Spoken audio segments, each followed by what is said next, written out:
J'ai envie d'être heureux. Je veux dire, réellement. J'ai envie de constamment ressentir ce sentiment qu'on appelle joie.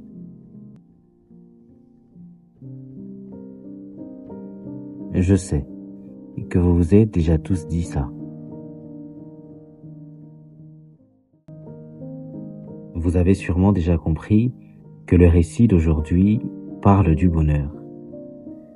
Mais rassurez-vous, je ne suis pas là pour vous dire qu'il est entre vos mains. Ou presque. Je ne vous demanderai que de rester jusqu'à la fin de la vidéo pour qu'ensemble, nous puissions comprendre ce concept. Et surtout, n'oubliez pas de vous abonner pour m'encourager. Et si on commençait par se poser une question simple? À quel moment de notre vie pourrions-nous dire réellement vivre le bonheur? Mais avant de répondre, laissez-moi vous faire un aveu. Vous n'êtes pas les premiers à qui j'ai posé cette question. Et parmi toutes les réponses, il y en a une qui m'a particulièrement intéressé. C'était la réponse de Camille. Tu sais, Paul, je dirais réellement vivre le bonheur quand j'aurai enfin trouvé un équilibre parfait dans ma vie. Tu sais, quand les choses marcheront enfin comme je le souhaite. Mais de vous à moi, c'est impossible de vivre comme ça. Attendre que tout soit parfait pour enfin se dire être heureux. Mais en attendant que cet équilibre parfait n'arrive, que devrions-nous dire? Sommes-nous constamment malheureux? N'y a-t-il donc rien dans le présent susceptible de nous apporter ne serait-ce qu'un peu de bonheur? Attention, je ne suis pas en train de vous demander d'enterrer vos projets de stabilité, simplement de vous concentrer sur le présent. Khalil Gibran lui disait « Hier n'est que la mémoire d'aujourd'hui, et demain est le rêve d'aujourd'hui. » Tout est lié au présent d'une manière ou d'une autre.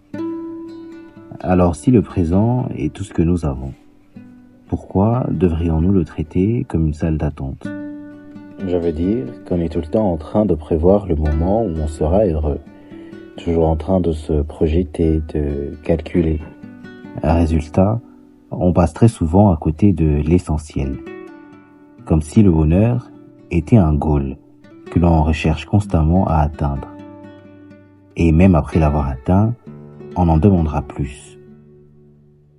Pourtant, le bonheur n'est pas toujours ce que l'on imagine. Il n'est pas ce lointain objectif qu'on s'efforce à atteindre, comme une ligne d'arrivée que l'on voudrait franchir pour enfin exister. La réalité est qu'on peut le retrouver dans des moments isolés. Le bonheur, ce n'est pas un tout, non.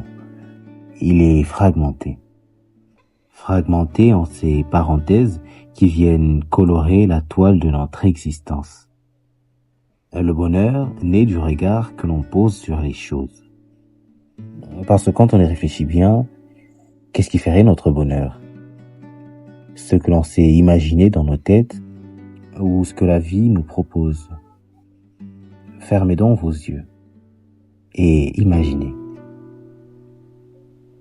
des retrouvailles entre amis, la chaleur d'un resto en amoureux, ou simplement la satisfaction d'une bonne note.